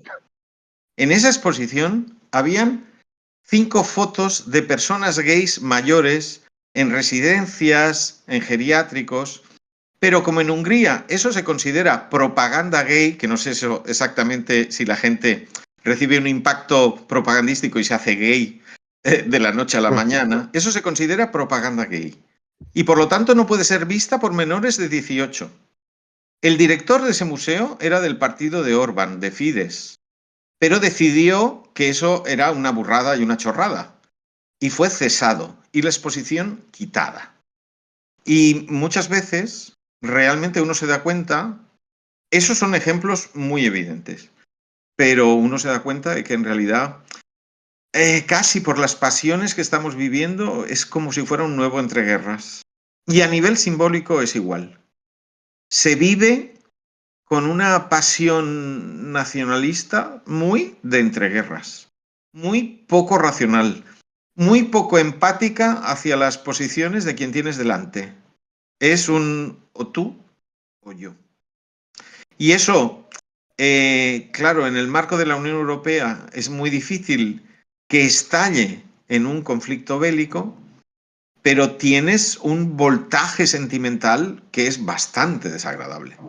Y Budapest, que es una ciudad preciosa, pues acabas encontrando que buena parte de la población es que vive eso con una pasión que tú la consideras demasiado poco racional. Es decir, debe haber una manera de expresar el orgullo nacional que no sea tan vidriosa, ¿no? Y no me voy a referir a los casos españoles, porque los tenéis todos en mente, de hasta qué punto se puede exacerbar la pasión, pero España siempre ha sido periférica en eso. Es decir, para el futuro de Europa, lo que pueda pasar en España es poco trascendente. Pero para el futuro de Europa, lo que pasa en aquel meollo centroeuropeo es muy trascendente. Y realmente sorprende. El Museo de la Casa de la Historia Austriaca es valiente porque pone a los austriacos ante el espejo de su propio pasado. Pero eso, que es una misión pedagógica, no lo hace nadie. Y ya os digo, lo hace, entre otras cosas, con 6 anversos o reversos de la Austria de entreguerras, ¿no? Pero es muy difícil encontrar la suficiente calma como para que la gente estudie su historia, no de esa manera, donde parece que todo es esa muerte, donde parece que las naciones perecen de un momento a otro. Eso no es así. Y además hace que la población, honestamente, yo creo que sea peor. Vivir en un clima de ese estilo. Yo estuve, claro, tienes el problema, yo no sé nada de húngaro, pero me activaba por lo que ha dicho el otro miembro. Claro, yo veía los monumentos, buscaba en Internet instantáneamente, veía a ver si habían habido polémicas y efectivamente Internet va cargado. En los últimos 15 años, todos son polémicas constantes sobre esa cuestión, ¿no? Simbólicamente ellos están haciendo en numismática, tienen algún elemento muy espectacular, tienen una moneda de esas que no han circulado. No, las circulantes son bastante moderadas en comparación con lo que podría ser. Y los billetes son razonables, porque no dejan de tener pues a Rakowski, el que se rebela contra los Habsburgo, a Matías Corvino, el gran rey renacentista. Todo eso es esperable, ¿no? En las conmemorativas es donde los países están dando el do de pecho de la pasión, ¿vale? Y, por ejemplo, en Hungría hay una moneda en la que el escudo tradicional con la corona de San Esteban emerge desde el fondo y destroza el escudo que se llama de Kadar, que es el líder comunista posterior a la revolución del 56 y el que en definitiva congela la situación húngara en la dependencia de la órbita soviética, ¿no? Y desde mi punto de vista es una moneda moderada, porque efectivamente transmite lo que es una realidad. Es decir, la congelación de Hungría, eso no tiene nombre. La represión violenta, absolutamente desbocada que hacen los soviéticos de la revolución del 56 es horrorosa. Y obviamente eso, el flujo de la historia tenía que conducir a una liberación de la sociedad húngara de una dictadura tan, en fin, tan impresentable.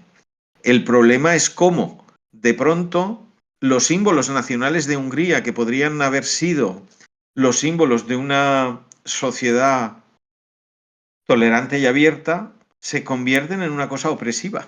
Es decir, porque son utilizados por una minoría hipernacionalista contra toda disidencia. Y se impone una visión de la historia tremendamente dura y violenta. Y exonerante de los crímenes propios.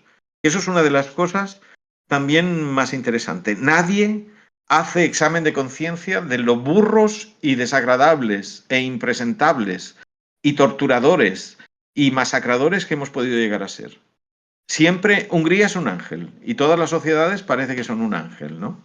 Y ese monumento, cuando alguien decía, bueno, ¿cómo se transmitirá ahora? Los monumentos, desde luego en Budapest, los monumentos son un mecanismo del poder para imponer una visión sesgada, etc. No se está gastando realmente la numismática en todas sus posibilidades. No se hace con los billetes. Desconozco, supongo que los sellos también serán etiquetas adhesivas de esas que solo se venden en las tiendas especializadas de las oficinas postales. Pero los monumentos lo son. Tienen un monumento contra la división de Hungría después de la Primera Guerra Mundial, donde están todas las poblaciones que formaban la Hungría de 1914, solo que todos los nombres están en magiar, en lengua húngara, con la cual el espectador no conoce que buena parte de lo que les quitaron, se lo quitaron porque no estaba poblado realmente por húngaros étnicos, ¿no? Entonces, es una espiral de reivindicación de los dramas de entreguerras que a mí particularmente me horrorizó bastante.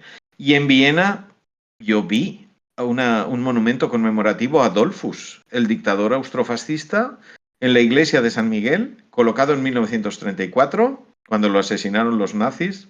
Porque claro, lo asesinaron los nazis ya, pero es que era un dictador fascista que ganó una guerra civil y reprimió a la población. Y los nazis lo asesinaron porque no era suficientemente nazi, en el sentido de que no era anexionista a Alemania, ¿no? Y es Bueno, como no era el único revivir Adolfus todo. al que le llaman fascista. Espero que a ¿Cómo? mí no me... ¿Cómo? No Que no seas era el malo. único Adolfus al que le llaman fascista. Yo solo espero que a mí no me asesine nadie. Bueno, de Bueno, todas es maneras un es cierto chiste. que Es la publicidad de Leviatán, Adolfo, que no es lo mismo. Una cosa, Rafa, no sé si a lo mejor para cerrar el tema este de Hungría, o sea, si lo consideramos cerrado, porque yo quería hacerte una pregunta que, bueno, yo tenía esta pregunta antes, aunque la conversación ha ido derivando por otros lados. A ver, yo desde que te hice esta entrevista, me leí tu libro y demás. Por cierto, la entrevista que te hice es la más vista en el canal de YouTube, con 27.000 visitas, que ya está bien para una entrevista, ¿eh? ahora tu canal. Bueno, a ver, yo veo como que las monedas, ahí me diste una visión muy distinta, como que fuese una especie de pop art que lleva 2700 años. O sea, esto que dice Andy Warhol de vamos a popularizar el arte, bueno, pues ya hubo alguien en Lidia que lo hizo en el siglo VII a.C. Claro, aquí mi pregunta es que ¿hay consciencia de en algún momento que este arte numismático haya trascendido a otro tipo de artes? O sea, que alguien se haya, no sé, a alguien de algún pueblo, de algún lugar del mundo, le haya llegado una moneda, le haya gustado ese diseño y a lo mejor, no sé si el diseño en sí o el estilo o lo que sea, haya influido en la forma de hacer arte más allá de hacer las propias monedas. Yo creo que habitualmente es al revés. Es decir, Sí, que las monedas al revés es obvio, pero en ese otro sentido, no creo. No creo que las monedas hayan abierto un camino. Porque, por ejemplo, recuerdo alguna emisión de emergencia alemana, preciosas, que casi parecen del cartel de Metrópolis. Y todo eso yo creo que es siempre consecuencia de un clima intelectual y artístico que promueve que alguien decida aplicar a la moneda lo que ya está. Es decir, en arte yo creo que las monedas me cuesta recordar alguna que sea realmente una avanzadilla respecto a lo que se hacía. Yo creo que habitualmente se hace en moneda lo que ya se hace. Y sí que puede ser, que eso lo comentaba un youtuber bastante interesante que ¿te acuerdas que me lo recomendaste tú? No me acuerdo cómo se llama. Aquel señor hablaba de cómo un determinado estilo, cuando es adoptado por una casa de moneda para la realización de sus acuñaciones, de pronto se valida a nivel general. Es decir, si alguien ha empezado a hacer cosas Art Deco, cuando las acuñaciones de Francia utilizan el Art Deco, eso significa que de pronto el Art Deco va a triunfar, porque va a estar en las manos de la gente. En ese sentido, es en que las monedas serían un factor de difusión de las corrientes estéticas, como consolidándolas, validándolas al nivel popular real. Porque claro, los estilos suelen estar acotados en el interior de edificios o son edificios públicos.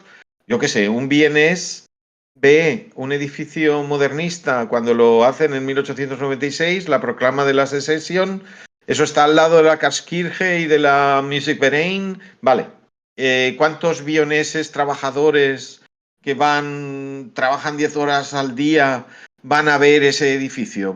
Pocos, ¿no? Si de pronto emito una moneda con estilo modernista, ¿cuántos van a ser sensibles a ese nuevo estilo? Muchos más. Entonces, en ese sentido, yo creo que sí que actúan, y lo decía este señor, como difusores privilegiados de los estilos que habitualmente ya están consagrados. Creo que nunca... Alberto Garín era ese señor. Alberto Garín. Vale. Creo que nunca es la moneda la que abre el camino a un estilo. Creo que no. Y yo creo que cuando, si no recuerdo mal, además, acordaros de Grecia. En Grecia el arte iba evolucionando mientras que las monedas eran retardatarias. Por ejemplo, el tetradracma ateniense preserva muchos rasgos arcaicos, a pesar de que en el resto de las estatuarias habían dado pasos de gigante hacia una representación hipernaturalista, etcétera, etcétera. ¿Por qué? Porque había un prestigio que mantener, esa moneda se había convertido en una especie de general circulación, aceptada en atención a unos diseños que se habían fosilizado, y por lo tanto no había que cambiar. Cambiar siempre es, en las monedas con un valor reconocido y transfronterizo, siempre es problemático. En el interior de los países no necesariamente es problemático, porque tú tienes el consenso que el poder da, el beneficio de la duda que te da el hecho de que es un producto oficial, ¿no? Pero cuando traspasa fronteras pueden haber problemas a ese nivel. Acordaros del peso mexicano posterior a la independencia, lo que se llama el resplandor con el gorro frigio sobre rayos, que es un diseño espectacular, donde se funde ideario ilustrado revolucionario con sentimiento religioso, con el águila, con el nopal en el reverso, cuando hacia 1870 y algo México decide hacer ese que tiene una balanza y tal, y en China, por ejemplo, no lo aceptan, porque no es el que conocen, y de pronto hay otros competidores que pueden encontrar ahí. Creo que es cuando el dólar de comercio de Estados Unidos encuentra una vía de penetración en el mercado oriental. Es decir, eso es peligroso. Cuando tienes una especie monetaria transfronteriza en metal precioso, no conviene mucho cambiarlo. En Estados Unidos, los billetes que están actuando ahora como moneda transfronteriza real, sí que los han cambiado, pero cambian el diseño bastante transcurrido el tiempo. Y recordar que, por ejemplo, el billete de $1, que es el gran símbolo nacional nacional americano y mundial del capitalismo, no ha cambiado su diseño desde el año 30 y pico. Sigue siendo el mismo diseño, el que autorizó Roosevelt, por ejemplo. Han cambiado los otros. En el caso del Imperio Español, el diseño se cambió, bueno, después de casi 100 años, en 1652, porque no quedó más castañas, y una vez que estabilizaron el diseño, hasta que se siguió acuñando a martillo, no lo cambiaron en más de 100 años, ¿no? O sea, Y México lo mantuvo. 115. Y México lo mantuvo, y acordaros que se utilizó el cambio del columnario al busto para meter de refilón una bajada de la finura del metal. Es decir, que realmente hubo un motivo espúreo y fraudulento desde la perspectiva de los consumidores de la moneda para colar el nuevo diseño, ¿no? Con la renuncia a lo que yo creo que era la mejor proclama que ha hecho jamás la monarquía española de su poder. Otra cuestión es que decías del hombre este de Viena que veía el modernismo en su moneda, pero claro, si yo me pongo en la piel de un aldeano del siglo XIV, no sé, en la montaña palentina, ¿no? O de de un indígena o mestizo en el Perú del siglo XVII, o sea, a ese hombre le llegaban dos tipos de artes: el cántico del cura y la moneda. O sea, básicamente todo el resto de arte sería algo producido en su aldea, a nivel muy local. O sea, no llegaba nada más de otros sitios, bueno, ¿no? Pero si peregrinaba a un centro religioso donde, por ejemplo, había este arte colonial exuberante con influencias del arte europeo, pero adaptaciones indígenas, eso también le podía llegar ocasionalmente. Sí, puede haber hecho esa peregrinación una vez en su vida. Una vez. Mucho. Sí, el que la hizo, ¿no? Entonces, claro, al final efectivamente es la forma de popularizar esto y de normalizar un arte que hasta ese momento probablemente solamente accediese una élite, ¿no? Sí. Y la Pero otra ten presente pregunta, también. la No, otra pregunta que te quería hacer, Rafa, es, a ver, toda esta parte de la estructura del poder, ¿tú crees que es más intenso en la edad contemporánea o antes? Entonces, yo me explico aquí.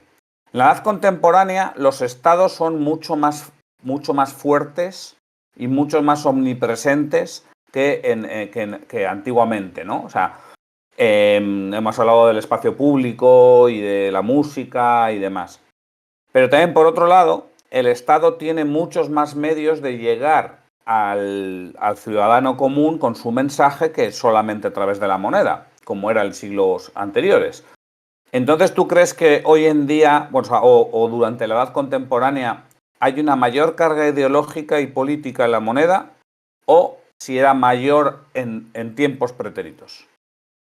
yo honestamente creo que siempre ha sido muy alta. Desde que se deciden a imponer los símbolos estatales, los símbolos del poder, siempre ha sido muy alta. Cuando tú tenías una pieza de la Grecia clásica, eras un ciudadano orgullosísimo del dios local y de igual un símbolo parlante que hablaba por ti. Decía que esa pieza era de Rodas y estabas tú tan feliz y tan contento y era un motivo, como diría alguien, de orgullo y satisfacción, ¿vale? Yo creo que es siempre igual porque como la moneda lo que hace es sintetizar en realidad todo un clima intelectual, simbólico y político en una superficie pequeña y en unos pocos símbolos, es que da lo mismo. Es decir, me viene a la mente, por ejemplo, un gran tálero europeo del esplendor barroco, yo qué sé, con un bautismo de Cristo, si no recuerdo mal, hay un taler sueco con un Salvator Mundi espectacular, con un Cristo precioso, en triunfo.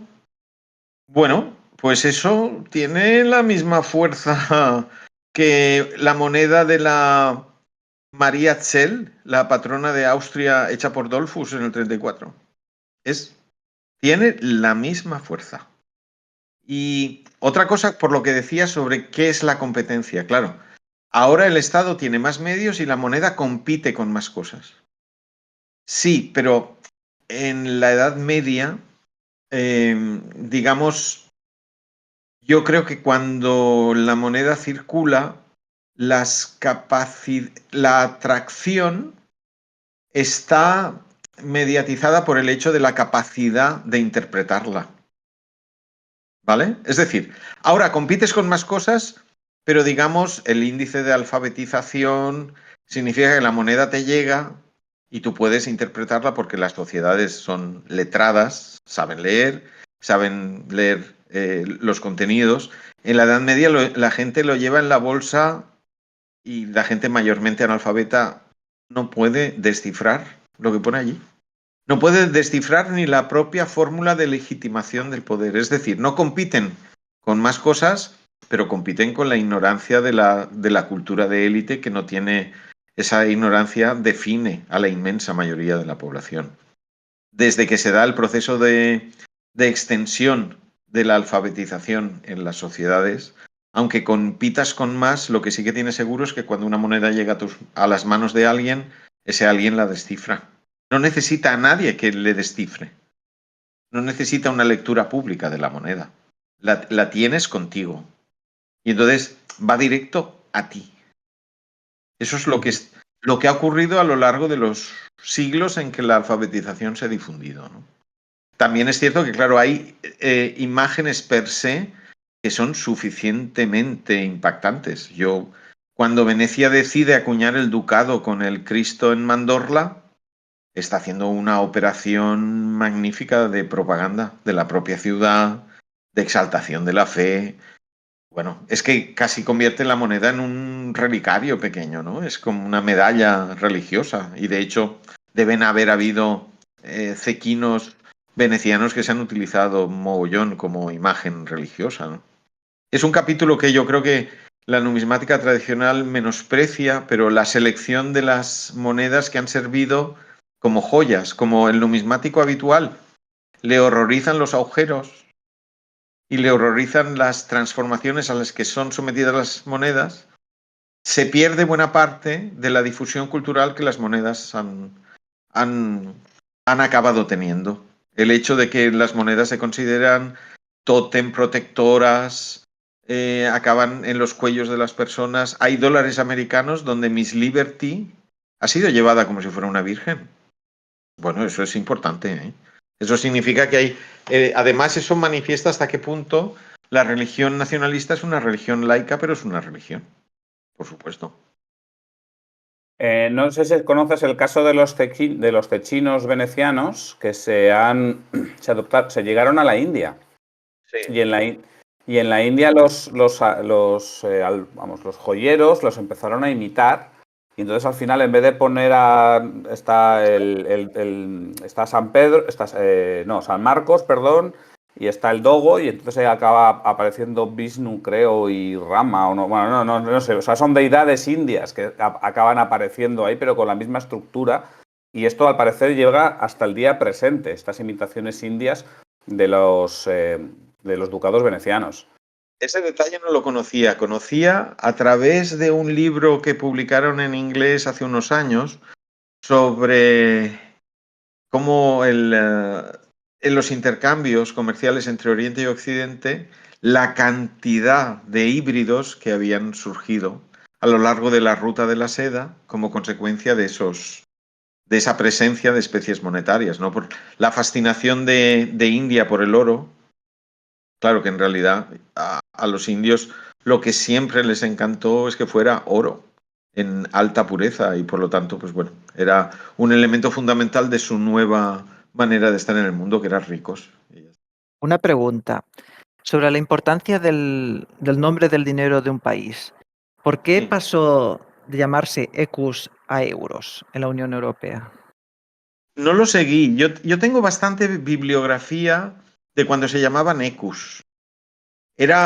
Bueno, probablemente es porque ECU en realidad era el acrónimo de una cosa bastante impersonal, Unidad de Cuenta Europea. Mientras que euro es como un gentilicio. En realidad, nosotros gastamos una moneda que se llama el europeo, se podría decir. Solo que se quitó peo y se quedó euro, se quedó la raíz. Pero supongo que para darle un poco más de identidad a esa moneda. ¿Os acordáis que efectivamente hay multitud de monedas fantasía expresadas en ecus? Pero supongo que la decisión, además, si no recuerdo mal, se tomó en Madrid. Y fue en un Consejo Europeo donde estaba Felipe González y anunciaron el nuevo nombre, que era complicado porque es como un nombre incompleto. Creo que en su momento fue criticado porque era un nombre incompleto. Pero decidieron, claro, no podían recurrir a ninguno de los nombres tradicionales porque hubiera sido considerado en beneficio de alguien. Aunque, por ejemplo, un nombre como Marco en sus orígenes no tiene nada de nacional. Está refiriéndose a las unidades en que se pueden extraer de una cantidad de plata arreglada y tal. Pero claro, no podían utilizar nada. No se podía utilizar libra, no se podía utilizar dracma, no se podía utilizar escudo. Escudo hubiera podido ser una posibilidad, pero Portugal mantenía en vigor el escudo, era demasiado problemático. Yo creo que uno de los temas es que Francia estaba demasiado encantado con el ECU, porque claro, ellos tienen los ECU de OG, ¿no? O sea, el ECU era el en escudo francés se leía suyo, claro. Claro, entonces en Francia lo veían suyos. Y sin embargo, en Alemania se pronuncia, era homónima con ein Q, una vaca. Pero duró mucho tiempo. Sí, pero debía haber muchos chistes en Alemania también. O sea, la prensa debía de estar llena de chistes y luego, bueno, pues que al final son las dos potencias más grandes de la zona euro, ¿no? Francia y Alemania. Y entonces al final estás haciendo un guiño a favor de Francia y bueno, pues a Alemania parece que eso no le gustó mucho. Y yo creo que fue más por un tema político. No lo vetara en su momento. Fue Alemania la que no estaba contenta con el nombre, ¿eh? Yo no sé si tanto por el chiste o más bien porque lo veía como un guiño a Francia. Pero me extraña que cuando se decidió, Alemania no dijera, no va a ser EQ ni nada, vamos a buscarlo. Porque dejaron que se consolidara y de hecho yo era muchísimo más joven y efectivamente sí que estaba en el habla popular y salían las noticias de los telediarios y todo eso, ¿no?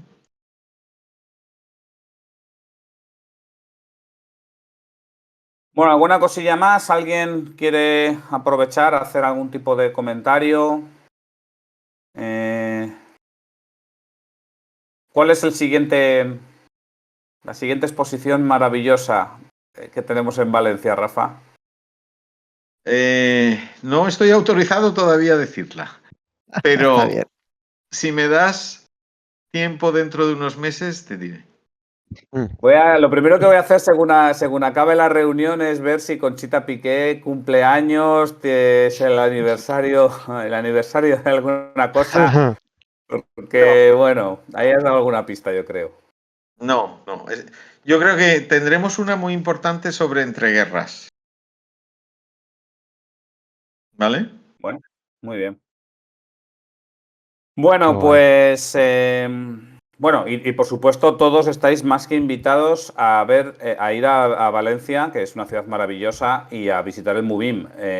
Es un pedazo museo, ya no solo porque Rafa sea mi amigo y que es el director del MUBIM, sino porque creo que es un museo donde yo he aprendido mucho de museística, de cómo se monta un museo, digamos. Lo vi con otros. Ahora cuando entro en un museo los veo con otros ojos, después de haber estado en el MUBIM.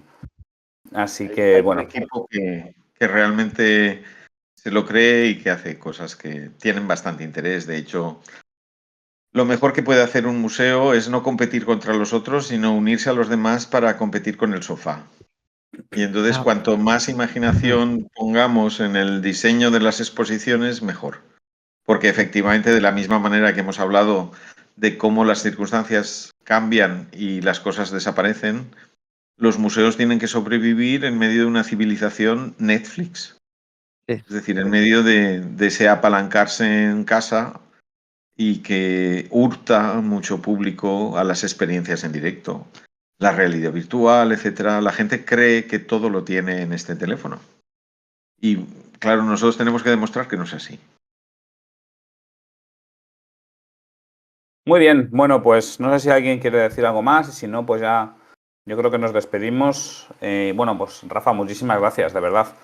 Creo que ha Gracias a sido una vosotros. charla muy interesante. Como veis, es una charla con una visión más holística, pero también nos permite conectar la numismática con otro tipo de entidades, ¿no? Porque al final también es verdad que las monedas son un documento, pero es un documento que se contextualiza dentro de una sociedad, dentro de unos estilos artísticos, dentro de unos mensajes que se transmiten a través de ella, etcétera, etcétera.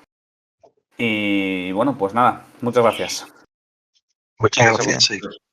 Hasta luego.